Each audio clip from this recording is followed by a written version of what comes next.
Monsieur le Premier ministre, Monsieur le ministre de la Défense, Général, permettez-moi de me présenter. Je m'appelle François Rousseau. Je dirige un groupe de recherche informel qui n'apparaît pas dans vos organigrammes.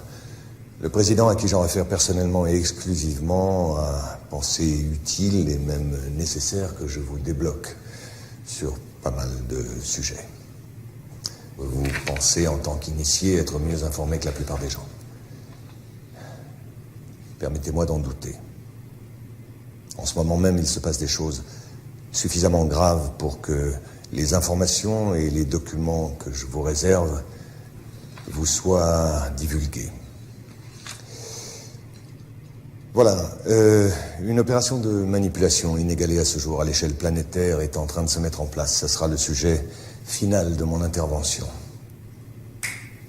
En ce qui concerne notre époque, tout a vraiment démarré juste avant la Seconde Guerre mondiale. Hitler a brisé certains tabous, comme celui d'avoir recours à l'occultisme ou aux sociétés secrètes. L'Ahnenerbe, une organisation nazie assignée entre autres à la recherche archéologique et anthropologique, a trouvé ça au cours d'une expédition en Afghanistan. Cet objet volant est appelé Vimana ou Astra par les hindous. D'ailleurs, au cours d'une exploration des sous-sols par les Russes et les Chinois en 1927, des traces d'explosions nucléaires très anciennes ont été décelées. Certaines couches sédimentaires ont été vitrifiées atomiquement il y a 50 000 ans. On peut constater le même phénomène autour de sites de tests nucléaires actuels. Vous devez comprendre qu'Hitler, par ses découvertes, qu'il prend très au sérieux, va ouvrir une boîte de Pandore qu'aucun gouvernement, ami ou ennemi, ne souhaitera refermer par la suite. Derrière l'histoire tragique que nous connaissons tous, une théorie basée sur l'existence de 4 lunes associées aux 4 cycles géologiques. D'après Orbiger, le maître à penser de cette théorie, la Terre aurait subi 4 extinctions semi-globales de la vie dues à la chute d'une de ces lunes. Effectivement, au fur et à mesure du rapprochement du satellite, la gravité s'était modifiée et avait engendré des mutations profondes au niveau génétique. C'est-à-dire qu'elle avait créé une race de géants extrêmement intelligente dont la taille avoisinait les 3 ou 4 mètres. Quelques dizaines de milliers d'années plus tard, la Lune s'écrase. L'impact provoque une sérieuse élévation des mers et un hiver global de type nucléaire. Cette race de géants va disparaître en raison d'une gravité terrestre devenue trop forte et très incapacitante en raison de leur taille hors du commun. Hitler a été initié à ces doctrines, et les prises de contact avec le Tibet notamment ont été nombreuses et régulières. Les nazis cherchaient le contact avec les survivants d'anciennes civilisations, détentrices de technologies anciennes, comme les Vimana décrits précédemment. Une de ces civilisations a essaimé tout autour de la planète plus de 600 pyramides de pierre, de terre, voire de fer. Ces pyramides sont presque toutes orientées de la même manière, ont toutes des proportions issues du nombre pi et sont toutes situées sur des nœuds magnéto-telluriques. Les plus vieilles sont en Asie. 2 d'entre elles sont immergées, une au sud du Japon à Okinawa, une autre au sud de Cuba. Les 2 ont été construites il y a environ 12 000 ans. Si j'ai commencé par ces petits rappels archéologiques, c'est que notre civilisation est la 4e du cycle que je vous ai décrit précédemment. Oui, je sais, ça peut vexer notre orgueil, nous ne sommes ni les premiers, ni les derniers. Vous comprenez alors que l'étude et la compréhension des quelques prototypes récupérés étaient la priorité absolue, afin d'assurer aux nazis la domination du ciel, alors que les Alliés misaient sur la maîtrise de l'atome et la fabrication des premières bombes nucléaires. Ces bases secrètes abritaient toutes des recherches supervisées par les nazis. Dans l'une de ces bases travaillait Victor Schauberger, le père des ovnis nazis. Schauberger dirigeait l'unité Vril chargée de la recherche sur l'antigravitation. Il est mort en 1958 au Texas, alors qu'il travaillait sous la protection des États-Unis à l'amélioration de ses propres soucoupes volantes devenues depuis américaines. Vous allez vite comprendre que 70% des phénomènes aériens inexpliqués sont humains et n'ont rien d'extraterrestre. Une fois la Deuxième Guerre mondiale terminée et la technologie nazie pillée systématiquement par les Américains et les Russes, l'enjeu premier était de continuer, voire d'achever la recherche nazie dans le plus grand secret. Le projet Rainbow, connu surtout pour l'expérience de Philadelphie, en a été la preuve immédiate. Le scientifique von Neumann, qui collaborait avec Albert Einstein et Nikola Tesla pour le compte de la Navy, a réussi à téléporter par accident un bâtiment de guerre, l'USS Eldridge. Ces photos, fournies par Maurice K. Jessup avant sa mort suspecte, sont les rares témoignages de cette expérience unique en son genre. À la même période, les premiers essais de prototypes à technologie indo-aryenne ne passaient pas inaperçus. Les militaires devaient trouver une parade plus efficace que la mise au secret.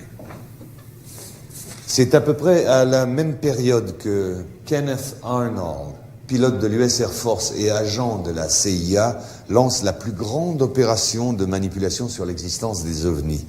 Faire croire au peuple que cela n'existait pas n'était pas la bonne solution, n'était pas suffisant. Discréditer et effrayer la population par une désinformation systématique était beaucoup plus efficace. L'OVNI et le para-humain appartiennent désormais au cinéma, à la télévision et à la paranoïa collective, et non pas aux scientifiques, comme cela aurait dû être le cas. En mai 1947, les services secrets américains découvrent l'existence d'un ancien ovni terrestre craché sur les monts Altaï, à la frontière russo-mongole, récupéré secrètement par les Russes. À ce moment-là, la tension entre les deux blocs monte d'un sérieux cran.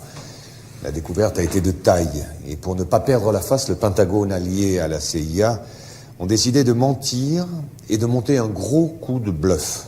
Et font croire aux Russes et au monde entier qu'eux aussi ont récupéré un ovni à Roswell en juillet 1947. Bien entendu, il n'en était rien.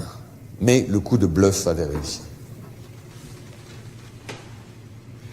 En février 1949, juste après la fausse affaire de Roswell, un ovni est photographié et filmé en Antarctique. C'est la première photo de ce type d'objet en forme de cigare. D'autres apparitions vont alors se succéder par vagues cycliques. Au même moment, les programmes Apollo, sous la direction de Wernher von Braun, battaient leur plein. Et celui-ci n'accueillit pas favorablement les demandes d'expériences paranormales qui ont pourtant eu lieu pendant certaines missions Apollo. Ceci est la dernière expérience connue sur l'amplification psychique et télépathique ainsi que sur la détection de particules psytrons émises par le yogi vers la capsule Apollo. Mais ces tests ont tous été éclipsés par l'apparition systématique d'objets volants non identifiés autour des vols orbitaux et la découverte de traces de civilisation sur la Lune.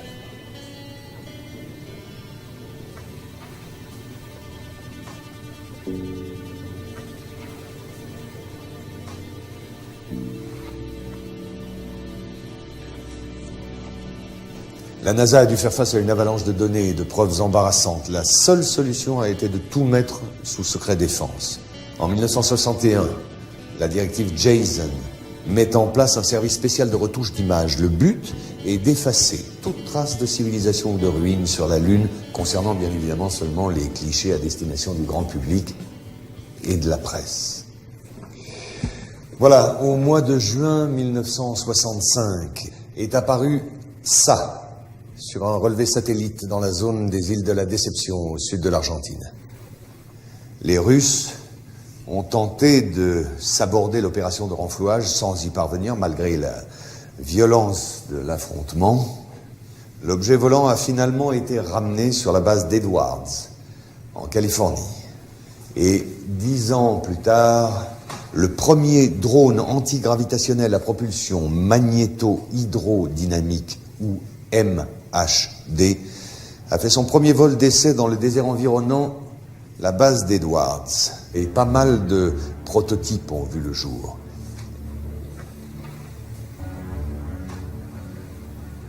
Les Belges en ont eu un petit aperçu lors de la vague de soi-disant ovnis en 1989 et 1990.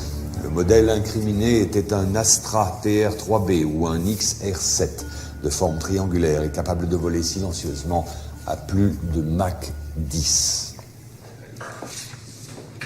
Je voudrais maintenant vous parler d'une autre application concrète d'une de ces technologies, le bombardier B-2. Sa phase de développement a commencé en 1981. Le B-2 officiel, qui vola pour la première fois en 1989, va servir de couverture à un autre B-2 non conventionnel qui sera construit en parallèle. Ce modèle ultra secret utilise entre autres un système de création de plasma, exploitant l'écoulement de l'air ambiant comme générateur MHD. Ce système va provoquer une ionisation de l'air autour du B-2 qui supprime la résistance de l'air tout en assurant une furtivité totale à toute forme de radar.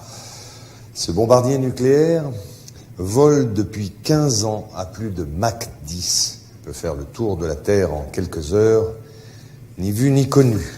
Évidemment, ces recherches militaires vont susciter pas mal de retombées commerciales. Ces 10 dernières années ont vu apparaître des dizaines d'armements non létals, comme les e-bombes ou bombes électromagnétiques, ainsi que des armes à micro-ondes et bien sûr les lasers de puissance. Le département de la défense américain, à travers la multinationale Raytheon, décide d'investir énormément d'argent dans un programme expérimental appelé le système HAARP, ou High Frequency Active Auroral Research Program. Et c'est tout un programme. Officiellement, la base en Alaska fait des recherches sur la ionosphère. En vérité, les possibilités réelles de l'installation sont énormes. Manipulation du climat, détection profonde de bases souterraines ou de gisements, destruction silencieuse et à distance de n'importe quel objet, et surtout manipulation du comportement humain. Bien, en 1996, un satellite russe découvre en Antarctique l'épave presque intacte d'un immense vaisseau spatial dévoilé par la fonte des glaciers. Les prélèvements de glace indiquaient une date de crash remontant à 24 000 ans. Au même moment, une éruption volcanique dans les îles de la Déception, les mêmes que précédemment, obligea les Russes à demander de l'aide aux États-Unis, vu l'urgence et l'importance de la situation. Pour la récupération du vaisseau, ils ont dû lâcher l'affaire et ont évacué la zone en catastrophe. L'engin a finalement été détruit par les Russes, très énervés par la situation qui ne tournait plus à leur avantage. Aucun pays n'a jamais retrouvé une occasion pareille. Et cette action stupide de mauvais perdant de la part des Russes n'a fait que conforter la position des Américains face aux extraterrestres. Si cet exposé vous a paru un peu long malgré mes efforts pour le simplifier, il était absolument nécessaire pour en arriver à la partie dont je vous ai parlé au début de mon exposé, c'est-à-dire la conspiration que nous appelons conspiration d'Orion. Notre groupe de recherche est persuadé que des ovnis construits par les Américains ou les Russes seront utilisés pour étayer le canular d'une attaque de la Terre d'origine extraterrestre. Les médias se chargeant du reste, bien entendu. La raison ? Une fois la menace du terrorisme international dissipée, l'économie de guerre des grandes puissances, États-Unis en tête, aura besoin d'un nouvel ennemi pour prospérer. La guerre sur Terre sera remplacée par une guerre spatiale contre un ennemi venu de l'espace. Messieurs, je vous remercie. Un dossier complet vous sera fourni à la sortie. Quant à moi, je vous reverrai bientôt pour un second update sur un tout autre sujet. Messieurs.